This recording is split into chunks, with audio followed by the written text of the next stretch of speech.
Grace கல்வி நிறுவனம், grace Tamil மொழி பயிற்சி நிலையம் சார்பாக உங்கள் யாவரையும் அன்போடு வருக என வரவேற்கிறேன். கிரேஸ் தமிழ் பயிற்சி நிலையத்தின் சார்பாக உங்களை வரவேற்பதில் எனது உள்ளம் பெரும் மகிழ்ச்சி அடைகிறது. இதுவே முதல் பதிப்பு, முதல் வகுப்பு. இன்றைய நாளில் பெரும்பாலும் இலக்கணம் அப்படின்னாவே கொஞ்சம் கசப்பாக தான் இருக்கும். ஆனால் தேர்வு, அரசு தேர்வு, பொது தேர்வு வரும்போது தான் ஐயோ அது தெரியலையே இது தெரியலையேன்ற மனசு பதறும். ரொம்ப எளிமையான முறையில் டக்குன்னு உடனே ஞாபகத்தில் வச்சுக்கிற மாதிரி ஒரு 7 குறிப்புகளை வைக்கலான்னு ஆசைப்பட்றேன். ஞாபகத்தில் வைத்துக்கொள்ளக்கூடிய இலக்கண குறிப்பு. பொதுவாக ஒரு ஆபரணம் ஒரு பெண் எதுக்கு அணிகிறா? அழகாக இருக்கணும்னு சொல்லி. அதே போல் இலக்கண குறிப்பு எதுக்காக மனசில் வச்சுக்கணும்? டக்குன்னு நமக்கு வேலை கிடைக்கணும். உடனே நம்ம மனசில் குறிப்புகளை ஞாபகப்படுத்தணும். தேர்வு எழுதும்போது எளிமையான முறையில் அதை ஞாபகத்தில் வச்சு அதை பின்பற்றணுன்ற எண்ணத்தோடு நான் வகுப்பு எடுக்கலான்னு ஆசைப்பட்றேன். இதனால் 7 முத்தான குறிப்புகளை தர ஆசைப்பட்றேன். நற்றமிழ் இலக்கணம். உடம்பும் உயிரும் போல், எலும்பும் சதையும் போல். இலக்கணம் இல்லை வாழ்க்கையில் உயிரே இல்லை, சதையே இல்லை. இலக்கணம் தான் நம்ம உடம்பினுடைய அச்சாணி. ஆகவே இலக்கணத்தை ஒருவேளை 12 வகுப்பு வரை படிக்கலை அப்படின்னாலும் இப்போ நான் சொல்லக்கூடிய குறிப்புகளை வச்சு எளிமையாக ஞாபகம் வச்சுக்கலான்னு ஆசைப்பட்றேன். சொல்கிற வார்த்தைகளை கொஞ்சம் நல்லா கவனித்து கேளுங்களேன். அற்புதம். ஐயா தமிழ் வகுப்பு நல்லா எடுத்துகிட்டு இருந்தார். வகுப்பு நல்லா போச்சு. போர்டு பக்கம் எழுதிட்டு இருக்கிறாரு. குறும்பு செய்கிற இளைஞர்கள் என்ன பண்ணால், பின்னால் இருக்கிற ஒரு பெண் பாலரை பிடிச்சி மெதுவாக முடியை பிடிச்சி இழுத்துப்பிட்டான். அப்படின்னு சொல்லி ஒரு குரல். இது என்ன பால் அப்படின்னு சொல்லி ஐயா திரும்பாமலே கேட்குறார். உடனே கோபால் பின்னால் உட்காந்து, ஐயா இது பெண் பால் ஐயா அப்படின்னு சொல்கிறான்.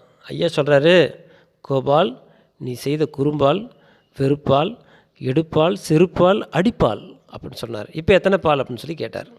முன்ன பால் எத்தனை கேட்டதுக்கு அவன் சொல்லாமல் திரு முழிச்சதுக்கு அவனுக்கு சரியான சவுக்கடி கொடுத்த மாதிரி ஐயா ஒரு நகைச்சுவையோடு கூட அந்த வகுப்பு எடுத்தார். இப்படி இலக்கணம் அப்படின்றது எளிமை, புதுமை, நீங்கள் புரிஞ்சுக்கிற மாதிரி பக்குவமாக சொல்லும்போது எல்லாமே வெறுப்பாக இருக்காது, எல்லாமே இனிப்பாக இருக்கும். இப்போ கூட நான் ஞாபகத்தில் வச்சுக்கிற மாதிரி 7 குறிப்புகள் நல்லா கவனிங்களேன். ஒரு வார்த்தையின் முடிவில் ஆ ஓசை பெற்று வந்தால், குறிலா ஆ ஓசை பெற்று வந்தால் அது பெயரெச்சம். பெயரெச்சம் அப்படின்னா பயப்பட வேண்டிய அவசியம் இல்லை. வினைமுற்று பெறாமல் எஞ்சி நிற்கும் ஒரு எச்சம் பெயர் சொல்லை கொண்டு முடிவது. எளிமையாக வார்த்தைகளா, சின்ன வார்த்தைகளை சொல்கிறேனே. நடந்த, வாழ்ந்த, படித்த. இப்போ படித்த மாணவன் இந்த சொல்லில் படித்த ஆ குறிலா ஆ அப்படின்ற விகுதியோடு முடிஞ்சதுன்னா அது பெயரெச்சம். அவ்வளோதான். இதுக்கு மேலே நீங்கள் ரொம்பலாம் புரட்டிலாம் படிக்காதீங்க. ஆ ஓசை பெற்று முடிந்தாலே அது பெயரெச்சம்தான். அது எந்த சொல்லாக இருந்தால் என்ன?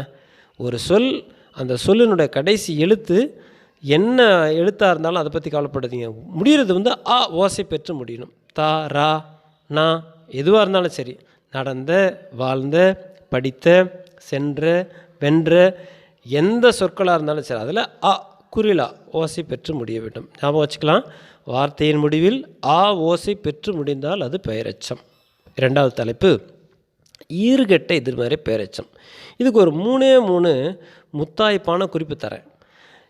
எந்த ஒரு சொல்லும் சரி, பார்த்த உடனே 2 சொற்களாக ஒட்டி வரும். எதிரும் புதிருமாக இருக்கும். 2வது. 3வது வார்த்தையின் இடையில் நிலைமொழி வருமொழின்னா முதல்ல வர சொல் நிலைமொழி, 2வது வர சொல் வருமொழி. இப்போ நாரா மலர், ஓரா உலகு, மதித்திடா பேரொழி இந்த சொல்லை பார்த்தினா எந்த சொல்லாக இருந்தாலும் 2 சொற்களாக வரும். 2 சொற்களாக வரும். ஈறுகட்ட எதிர்மறை பெயர்ச்சத்தை பொறுத்தவரையிலும் ஒரு சொல் 2ஆக இருக்கும். நாரா மலர் அதில் நிலைமொழினா நாரா அப்படின்றது நிலைமொழி, முதல் வார்த்தை, முதல் சொல். அதில் கடைசி எழுத்து, கடைசி சொல் பார்த்திங்க அப்படின்னா ஆ ஓசை பெற்று வரும். நாரா ஆ, ஓரா ஆ, மதித்திடா ஆ, அணையா ஆ எல்லாமே நெடில் ஆ ஓசை பெற்று வரும். நிலைமொழியின் இறுதி எழுத்து, இறுதி ஓசை ஆ ஓசை பெற்று முடிந்தால் அது ஈறுகட்ட எதிர்மறை பெயரெச்சம். ஞாபகம் வச்சுட்டிங்களா? புரிஞ்சுதா? திரும்ப ஒரு முறை சொல்கிறேன். 2 சொற்களாக வரும், எதிரும் புதிருமாக வரும். வார்த்தையின் இடையில் நிலைமொழியின் இறுதி ஓசை, அந்த எழுத்து என்னவாக இருந்தாலும் அதுக்காக யோசிக்க வேணாம். ஓசை தான் நமக்கு முக்கியம். மதித்திடா, அணையா, நாரா, ஓரா சொற்களை பாருங்கள். நாரா மலர், ஒரு மலர்னாவே அது வாசனை உள்ள மலர். இதில் பாருங்கள் எதிரும் புதிருமா வருதா? நான் சொன்ன மாதிரி 2 சொற்களாக வருது. ரெண்டாவது எதுன்னு புதிருமா வரும். வாசனை உள்ள மலரை வாசனை இல்லாத மலராக அர்த்தமாகுது. நாரா மலர் இப்படி எடுத்துக்கலாம். நாரான்னா வாசனை உள்ள மலர்னு அர்த்தம். ஓரா உலகு, ஓர் உலகம், உலகம் ஓர் உலகம் அல்ல. ஆனால் என்ன சொல்கிறோம்? ஓரா உலகு, உலகம் ஓர் உலகம் அல்ல. அதுக்கடுத்தது மதித்திடா பேரொளி. பேரொளினாவே மதிப்பாங்க. இப்படி திருப்பி பார்த்தா மதிக்க வேண்டிய அவசியம் இல்லைன்னு கூட யோசிக்கலாம். அணையா விளக்கு, விளக்குன்னா அது அணைஞ்சு போகிற விளக்கு தான். ஆனால் அணையா விளக்கும் இருக்குது. அணையா விளக்கு இல்லை. நிலைமொழின்றது முதல்ல வரக்கூடிய சொற்கள்லாம் நிலைமொழி. அதில் கடைசி எழுத்து ஆ ஓசை பெற்று முடிந்தால் அது ஈறுகட்டை திருமறை பெயரெச்சம். அடுத்த தலைப்பு போகலாமா?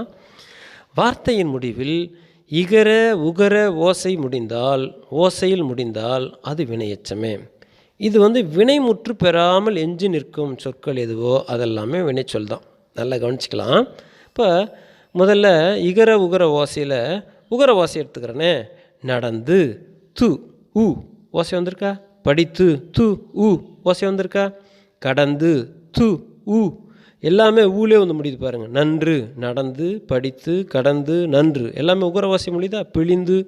இச்சொற்கள் எல்லாமே பார்த்தோன்னா ஒரு வார்த்தையில் அந்த முடிவாக இருக்கக்கூடிய சொல் து உ உகர ஓசை பெற்று முடிந்தாலோ அல்லது இகர ஓசை பெற்று முடிந்தாலோ அதுக்கு பேர் வினையெச்சம், வினைச்சொல். முன்ன பார்த்தது பெயரெச்சம் சொன்னேன். இப்போ வினையெச்சம் சொல்லி முடிக்கிறேன். அடுத்து பார்க்குறேங்க. நாடி, தேடி, ஓடி, வருடி, நச்சி சொற்கெல்லாம் பாரு ஈ ஓசையில் முடியுதா? ஒரு சொல்லில் து உகர ஓசை பெற்று முடிந்தாலோ அல்லது இகர ஓசை பெற்று முடிந்தாலோ அதை நாம் என்ன சொல்லி முடிக்கிறோம்? இகர அல்லது உகர ஓசை பெற்று முடிந்தால் அது வினையெச்சமே. மறந்துடாதீங்க. மூணு குறிப்புகள் கொடுத்துருக்கேன். அடுத்து 4வதுக்கு போகிறேன். கொஞ்சம் கவனிங்க. வியங்கோல் வினைமுற்று. வியங்கோல் வினைமுற்று அப்படின்றது ரொம்ப சிம்பிள். ஒரு வார்த்தையை பார்த்த உடனே கா, இயர் இந்த சொற்களில் விகுதி பெற்று முடிந்த அந்த சொல்லுண்ட கடைசி எழுத்து வாழ்க க, வாழிய இய, வாழியர் இயர். இச்சொற்கள் வாழ்தல், வைதல், வேண்டல், விதித்தல் போன்ற பொருள்களில் வரும். காலம் காட்டாது. நல்லா கவனிச்சிக்கணும். காலம் காட்டவே காட்டாது. வாழ்க, வாழிய, வாழியர், கா, இயர் இச்சொற்களில் முடிந்தால் அதுக்கு வியங்கோல் வினைமுற்று என்று பொருள். மறந்துட வேணாம். வியங்கோல் வினைமுற்றை கண்டுபிடிக்கிறதுக்கு கா, இயர் என்ற விகுதியோடு முடிந்தால் அது வியங்கோல் வினைமுற்று தான். உடனே கண்டுபிடிக்கலாம், உடனே எழுதி முடிக்கலாம். அடுத்தது ஞாபகம் வச்சுக்கலாம். 5வது குறிப்பு. வார்த்தையின் முடிவில் அன், ஆன், அர், ஆர், ஓர், நர் ஆகிய ஓசையில் முடிஞ்சதுன்னா அது வினையால் அணையும் பெயர். ஒரு பெயர் சொல் செய்த வினையை கொண்டு பெயரிடுவது எதுவோ அதுக்கு வினையால் அணையும் பெயர். எழுதினான், எழுதியவன் அன் முடியுதா? மாசிலானை, மாசிலான் அன் முடியுதா? இழந்தவன் அன் முடியுதா? சென்றவர் அர் முடியுதா? அனுப்புனர் நர் முடியுதா? இப்படி ஒரு வார்த்தையில் அந்த வார்த்தையினுடைய கடைசி சொல் பார்த்தீங்க அன், ஆன், அர், ஆர், ஓர், நர் சொற்களை முடிஞ்சதுன்னா அது வினையால் அணையும் பெயர். Very very simple. அதுக்கு அடுத்தது நான் அடுத்த குறிப்பு போகிறேன். 6வது குறிப்பு. ஒரு வார்த்தையின் முடிவில் தல், அல், அம், கை, மை, சி, பூ போன்ற சொற்கள் வந்தால் அது தொல் பெயர் தான். இதுக்கு காலம் காட்டாது. மேலே கூறிய எல்லா சொற்களுமே காலம் காட்டாது. பழகுதல் தல் முடியுதா? ஆட்டம் அம் முடியுதா? விற்றிருக்கை கை முடியுதா? வாழ்க்கை கை முடியுதா? நம்பிக்கை கை முடியுதா?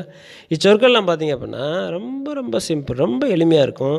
தல், அல், அம், கை இந்த சொற்கள் முடிந்தாவே அது தொல் பெயர் தான். புரிஞ்சதுன்னு நினைக்கிறேன். சந்தேகம் இருக்குனாக்க கீழே இருக்கக்கூடிய வெப்சைட்டுக்கு வாங்க, என்னோடய ஃபோன் தொலைபேசிக்கு வாங்க. அடுத்தது இன்னும் ஒரு குறிப்பு. 7வது குறிப்பு, முத்தான 7வது குறிப்பு. இருபெயரட்டு பண்புத்தொகை.